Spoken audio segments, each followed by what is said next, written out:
देहरादून से खबर है जहां पर नौकरशाही में फेरबदल हुआ है। 12 आईएएस के विभागों में फेरबदल हुआ है। रणवीर सिंह चौहान बने हैं एमडी शुगर फेडरेशन और साथ ही धीराज गबरियाल बने हैं अध्यक्ष वक्फ विकास निगम। इसके अलावा विजय कुमार जोगदंडे बने हैं अपर सचिव राजस्व। इसके अलावा रीना जोशी को एमडी रोडवेज का चार्ज दिया गया। प्रदीप जोशी अपर सचिव संस्कृति बने और मनोज गोयल को अपर सचिव कृषि का चार्ज दिया गया।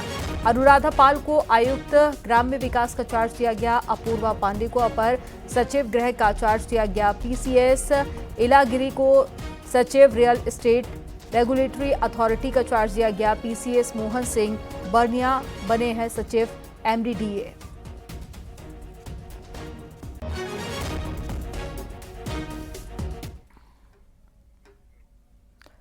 अल्मोड़ा के सल्ट से बीजेपी विधायक महेश रीना एक बार फिर से विवादों में आ गए हैं। महेश रीना का एक ऑडियो वायरल हो रहा है जिसमें किसी शख्स के साथ में महेश रीना बेहद ही बदतमीजी से बात कर रहे हैं और गालियां भी दे रहे हैं। गालियां भी ऐसा कि हम आपको पूरा सुना भी नहीं सकते। ऑडियो बताया जा रहा है कि ऑडियो मरचूला हादसे के बाद का है। हालांकि न्यूज़ 18 इस वायरल वीडियो की पुष्टि नहीं करता और न्यूज़ 18 ने जब विधायक जी से बात की तो उन्होंने कहा कि कांग्रेस इसे वायरल कर रही है और वो किसी से डरने वाले नहीं है। तो कोई बात नहीं, जहाँ तू गए जहाँ की धमकी मत दियो मेरे को। हाँ तो मेरे को भी विधायक होने की धमकी मत देना, ध्यान रखना। मैं तो वही नहीं रहा तेरा कर रहा इसलिए। कोई बात नहीं, मेरा सब मरे हैं, कोई बात नहीं, लेकिन आपका नाम मरे। दुनिया के दुख में साले राजनीति कर रहे हो। अच्छा हाँ अच्छा अच्छा अच्छा। इतने लोग मर गए करने की। मैं अपने घर पे बैठा हूँ अभी भी कहीं नहीं बैठा। हाँ अभी मेरे घर वाले से मेरा क्या मतलब है? मैं अपने तीनों जगह जा रहा हूँ, जा ही रहा हूँ। अच्छा हाँ ठीक है, सबके चेक बना के दे दिए सब जगह। अरे भाई साहब, आपके बस के आप कितना चेक दोगे? आप अपने आप को संभालो सर। अरे चल तू अपने को संभाल। इन छोटी छोटी बातों में नीति करने लग जाते तो। ठीक है ठीक है ठीक है सर, ठीक है ठीक है। आजकल सड़क के लिए वहां पर एक्शन से लड़ने लग गया। अब उत्तराखंड में सियासी भूचाल मचाने वाली खबर है। मोदी, योगी और धामी के प्रचंड आंधी से बचना और लड़ना है तो कांग्रेस को अपना स्टैंड तय करना होगा, लेकिन ये हो नहीं पा रहा। हरीश रावत के इस बयान ने कांग्रेस में हाहाकार मचा दिया है। कांग्रेस में हरीश रावत के बयान का विरोध हो रहा है तो बीजेपी ने कहा है कि हरीश रावत ने मोदी, योगी, धामी के आगे कांग्रेस की राष्ट्रीय हार स्वीकार कर ली है। रिपोर्ट आपको दिखाते हैं।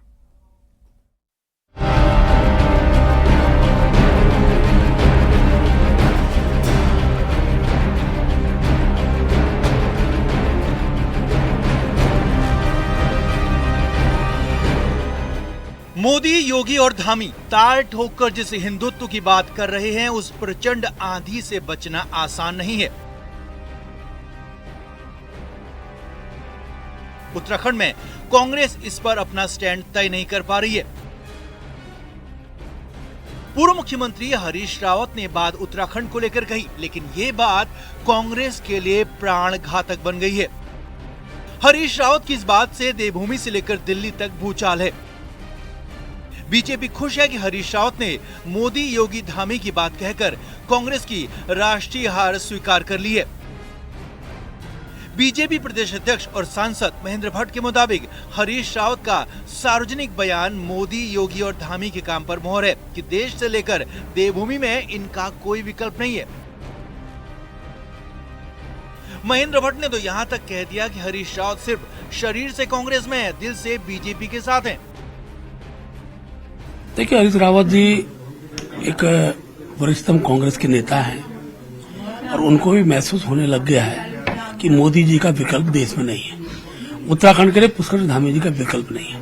और ये बात सार्वजनिक रूप से स्वीकार करते हुए, और मैं ये बात को कह सकता हूं कि उन्होंने राष्ट्र स्तर पर अपनी हार मान ली, कांग्रेस हार मान ली। और मैं ये भी मानता हूं कि हरीश रावत जी भले ही शरीर से कांग्रेस साथ हो, हृदय उनका भाजपा के साथ रहता है। हरीश रावत कांग्रेस के राष्ट्रीय नेता हैं और ऐसे में मोदी, योगी, धामी की बात करके हरीश रावत ने नई बहस खड़ी कर दी है कि क्या इनकी सोच से भिड़ने के काबिल कांग्रेस में कोई नहीं। हरीश रावत के बयान को जहां बीजेपी 100% मोदी, योगी, धामी की जीत बता रही है तो वहीं यूपी से लेकर उत्तराखंड कांग्रेस के सीनियर नेताओं को समझ नहीं आ रहा कि कहा क्या जाए। कांग्रेस नेताओं का साफ कहना है कि ऐसी बातें कांग्रेस के लिए घातक हैं।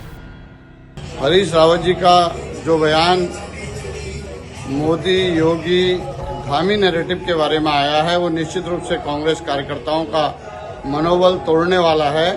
और चुनाव में हार ही अगर नेतृत्व की सफलता और असफलता का पैमाना है, तो हरीश रावत जी खुद इतनी सारी हारों के बाद किस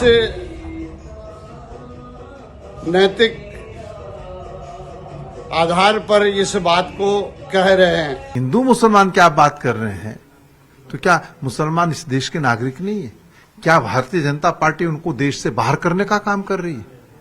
तो इस तरीके का वो नैरेटिव बनाते हैं, लेकिन उस नैरेटिव में जो है वो आक्रामकता दिखाते हैं, और हम जब उनकी पिच पे खेलेंगे तो कहीं ना कहीं असुविधा कांग्रेस को होती है। यूपी उत्तराखंड में विधानसभा चुनाव से ठीक 2 साल पहले कांग्रेस नेता हरीश रावत के बयान ने तूफान खड़ा कर दिया है। कांग्रेस के सामने फिलहाल हिंदुत्व की आंधी और बयान से तूफान के बचने का कोई रास्ता दिख नहीं रहा। वहीं बीजेपी को हरीश रावत के बयान में सच और जीत का वरदान दिख रहा है। देहरादून से न्यूज़ 18 के लिए दीपांकर भट्ट की रिपोर्ट। नैनीताल की सड़कों पर और फुटपाथ पर फड़ यानी कि रेहड़ी पटरी दुकानें लगाना अब आसान नहीं होगा। इसके लिए नैनीताल प्रशासन ने सख्ती कर दी है और नैनीताल में लग रहे फड़ दुकानदारों को 1 हफ्ते का अल्टीमेटम पालिका और प्रशासन ने दे दिया है, जिसमें इन सभी दुकानदारों को अपना वेरिफिकेशन कराना अनिवार्य है, जिसमें इनको वेंडर होने का भी प्रमाण पत्र देना होगा। साथ ही अवैध तौर पर लग रहे दुकानदारों को क्राइम रिकॉर्ड के साथ में चरित्र प्रमाण पत्र देना होगा और स्थानीय होने का भी प्रूफ देना होगा। इसके बाद में अगर कोई अवैध तौर पर दुकानें लगाता मिला तो उस पर कानूनी कार्रवाई की जाएगी। मौका है, इसमें जो लोग सत्यापन करा लेंगे उनको विधिवत लाइसेंसिंग की कार्रवाई, आई कार्ड दिए जाने की कार्रवाई और उनके लिए स्पेस जो है वो निर्धारित करने की कार्रवाई, जगह स्थान चिन्हित करने की कार्रवाई, ये सब पालिका के द्वारा करी जाएगी। जो लोग इस अवधि के दौरान सत्यापन नहीं कराएंगे उन लोगों के लिए जो है गैर सत्यापित जो लोग होंगे, बिना लाइसेंस वाले जो लोग होंगे, उनको नैनीताल नगर में फड़ संचालन की अनुमति नहीं दी जाएगी। बाहरी लोगों द्वारा पहाड़ में खरीदी गई जमीन को लेकर सीएम धामी की सख्ती का असर दिखने लगा है। कई बिल्डरों ने अब अपनी आलीशान बिल्डिंग को बेचना शुरू कर दिया है, जिसके बाद में सरकार और प्रशासन भी अलर्ट मोड पर आ गए हैं। रिपोर्ट में देखिए।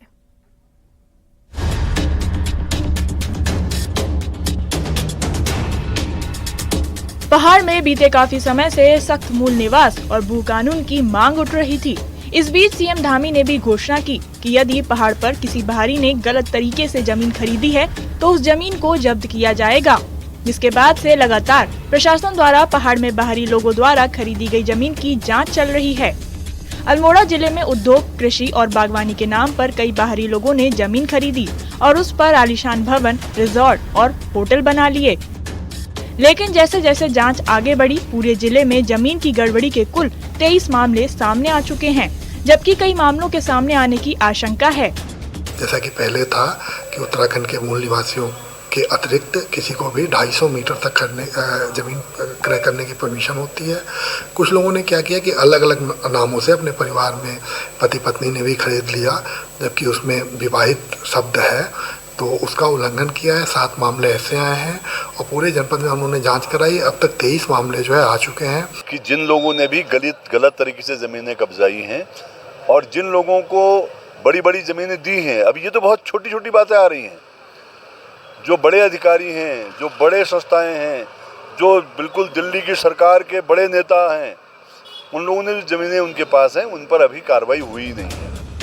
सांस्कृतिक नगर अल्मोड़ा में लमगड़ा, कसार देवी, रानीखेत, चौखुटिया सल्ट समेत कई खूबसूरत पर्यटन स्थल हैं, जहां बाहरी लोगों ने आकर हेराफेरी कर कई हेक्टेयर जमीन खरीद ली और दिल्ली, मुंबई जैसे महानगरों से बैठकर यहां अपना होटल, रिजॉर्ट का बिजनेस चला रहे हैं। इसीलिए पहाड़ में लगातार सख्त भू कानून की मांग की जा रही है। तरीके से हमारे लमगड़ा विकास खंड में भी कई लोगों ने बड़ी बड़ी ज़मीनें खरीदी और जिस मकसद के ली गई, जो समाज के हित के लिए, जो लोगों के रोजगार के लिए ज़मीनें ली गई, वो रोजगार उसमें उपलब्ध नहीं हो पाया और लोगों ने होटल और अपने रिजॉर्ट टाइप के बना दिए गए। सरकार जो कह रही है कि जो ज़मीन है उस पर कब्जा कर रहे हैं, पर जिस सरकार के लिए जिसने ज़मीन ली है उस पर काम करे हो, और अन्य की जो यहाँ ज़मीन है, जहाँ की ज़मीन पहाड़ की ज़मीन है तो बेकार हो जाएगी। इस काम के लिए रखे उस पर काम करें। पहाड़ में जिन लोगों ने जमीनें खरीदी हैं उसमें बिल्डर से लेकर बड़े बिजनेसमैन भी शामिल हैं। लेकिन अब सीएम धामी की सख्ती का असर दिखने लगा है। अधिकारियों के साथ मिलकर धोखाधड़ी से खरीदी गई जमीनों के मालिकों ने अपने भवनों और रिजॉर्ट को बेचना शुरू कर दिया है ताकि कार्रवाई पहले ही बच सके। न्यूज़ 18 के लिए अल्मोड़ा से किशन जोशी की रिपोर्ट।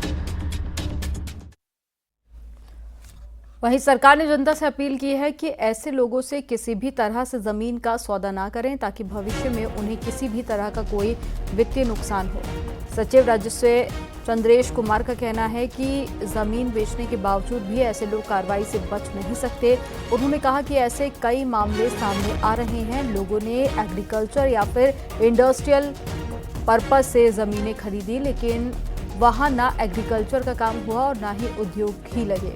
उन्होंने कहा कि ऐसे सभी लोगों के खिलाफ कार्रवाई की जा रही है। या एलाइड सर्विसेज में उसका उपयोग नहीं कर रहे हैं।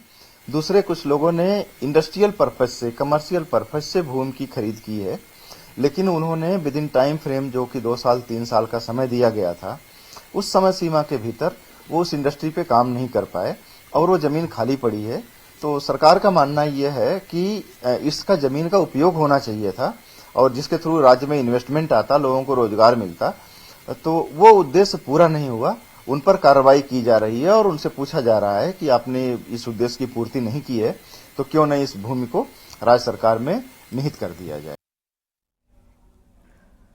उत्तराखंड में इन दिनों स्थानीय और बाहरी लोगों का मुद्दा गरमाया हुआ है, लेकिन आज भी यहाँ कई ऐसे गांव हैं जो कि दशकों से मुस्लिम बाहुल्य रहे हैं। इतना ही नहीं, वो अब उनकी बोली, रहन सहन सब कुछ पहाड़ की तरह हो गया है। एक रिपोर्ट में आपको दिखाते हैं।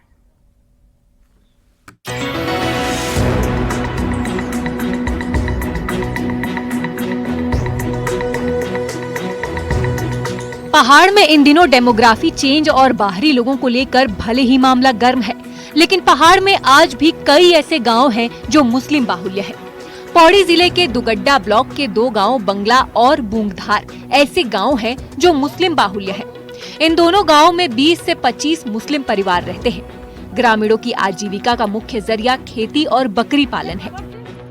गांव तक पहुंचने के लिए 1 किलोमीटर तक खड़ी चढ़ाई चढ़नी पड़ती है। ये मुस्लिम पहाड़ी शैली में इतना रच बस गए हैं कि इन्हें देखकर ये अंदाजा लगाना मुश्किल है कि ये मुस्लिम है। इनका रहन सहन, बोली, भाषा भी बिल्कुल पहाड़ की तरह ही है। साथ ही आसपास के दूसरे गांव के लोगों से भी इनका मेल जोल बना है। हाँ ना, हमारे तो कभी ना कभी पोखलते कभी नाते उनाई कभी बैसाब वाला फार्म में कभी बाबरू कोड़द्वार निजे को कभी ते राम गाँव तरफ के थेला नहीं से हमारे इलाका जाते पोखल तरफ से।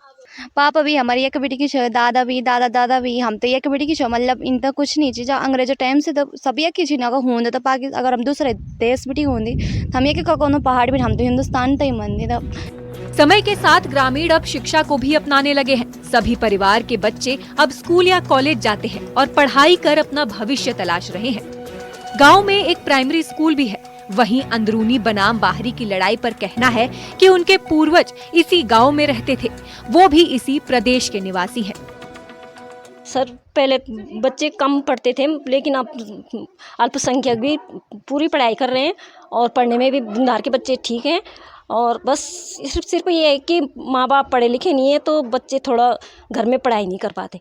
हम तो मतलब खा भी साल मतलब पुराना मामा दादा परदादा मतलब ये कितना पहले बुजुर्ग चले गए मतलब हमारे जन्म जी के हमारे देवी परदादा को पुराना एक पीढ़ी हमारी की थी। पहाड़ों पर बीते कुछ दशकों में मुस्लिमों की तादाद तेजी से बढ़ी है, लेकिन कई गांव आज भी मुस्लिम बाहुल्य हैं, जिनका मानना है कि वो कोई बाहरी नहीं है। हालांकि पहाड़ के प्रति इनका लगाव अब इन्हें पूरी तरह से पहाड़ी बनाता है।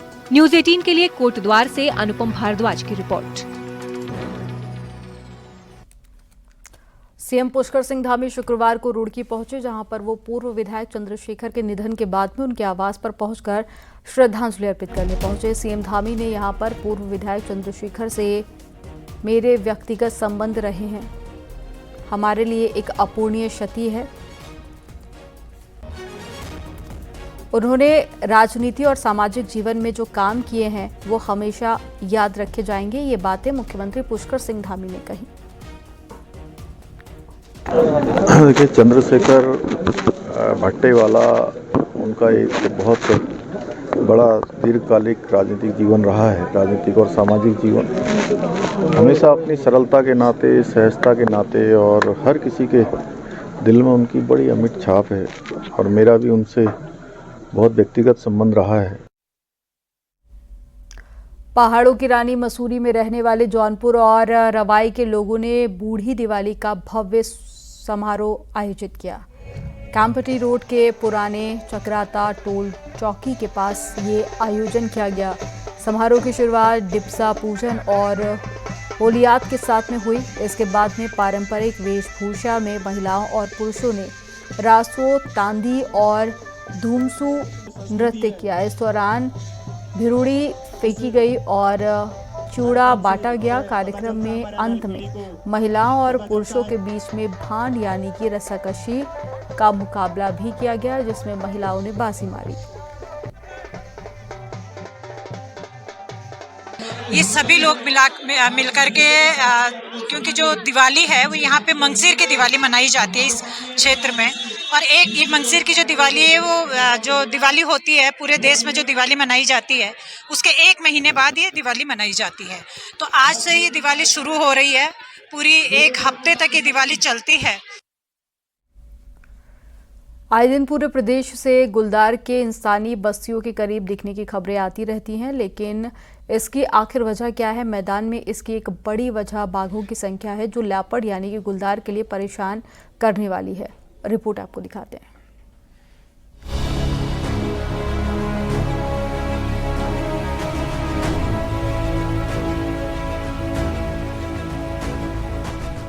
रौबीले चाल वाले इन बाघों को यूं ही जंगल का राजा नहीं कहा जाता। जंगल के भीतर इनकी पूरी सत्ता होती है, वो भी ऐसी जिसका खौफ गुलदार जैसे बेहद फुर्तीले और शिकारी जानवरों में भी दिखता है। कम से कम कुमाऊं के तराई भाबर के वेस्टर्न सर्कल के जंगलों में दिख रहा है, जहां के जंगलों में 242 बाघ मौजूद हैं और इनके कारण गुलदार घने जंगलों को छोड़ इंसानों की बस्तियों के करीब खेत खलिहानों को अपना नया ठिकाना बना रहे हैं। लेपर्ड्स डेफिनेटली अवॉइड करते हैं टाइगर के हैबिटेट को। अगर टाइगर की संख्या बढ़ेगी तो लेपर्ड्स को निसंदेह जो है फिर वो पुश होना होगा, उन जगहों को छोड़कर जाना होगा, ठीक है, जिसकी वजह से कभी कभी जो है फिर दुर्घटनाओं की संभावनाएं बढ़ सकती है। वन्य अधिकारी मानते हैं कि गुलदार और बाघ भले ही एक दूसरे को पसंद नहीं करते, इसके बावजूद ये तराई भाबर के एक ही जंगल में रहते हुए अपना अस्तित्व खोजते आए हैं। जिस जगह टाइगर्स पाए जाते हैं उसी लैंडस्केप में लेपर्ड्स भी पाए जाते हैं। ये तराई में अमूमन देखा गया है। केवल तराई का क्षेत्र ही नहीं, पूरे तराई आर्क लैंडस्केप में इस प्रकार की का ऑब्जर्वेशन हुआ है उस रिसर्च में। टाइगर्स का अपना हैबिटेट है, लेपर्ड्स अपने अलग तरीके के हैबिटेट में रहते हैं, लेकिन ये कोएग्जिस्ट करते हैं और एक दूसरे से कॉन्फ्लिक्ट अवॉइड भी करते हैं। जानवर आपस में संघर्ष की स्थिति में तभी आते हैं जब कोई अपरिहार्य परिस्थिति हो। दरअसल उत्तराखंड में कॉर्बेट, राजाजी के साथ ही बाहरी जंगलों में कुल 560 बाघों की मौजूदगी है। गुलदार का घर भी यही इलाका है जहां बाघ रहते हैं। ऐसे में दोनों के बीच आपसी संघर्ष आम है और जंगल के भीतर इनका आमना सामना भी होता रहता है और अपने अस्तित्व को बचाने के लिए ये शार्प शिकारी एक दूसरे से जूझते रहते हैं। हल्द्वानी से न्यूज़ 18 के लिए शैलेंद्र नेगी की रिपोर्ट। देश में जनसंख्या नियंत्रण के लिए सख्त कानून की मांग के लिए मेरठ के एक दंपति ने अभियान चलाया। ये दंपति पिछले 30 सालों से देश के 400 शहरों की पदयात्रा कर चुका है। नैनीताल पहुंचे इस दंपति ने शहर में पर्यटकों और स्थानीय लोगों को बढ़ती जनसंख्या के प्रति जागरूक किया और सभी से जनसंख्या नियंत्रण के लिए जागरूकता फैलाने की अपील की।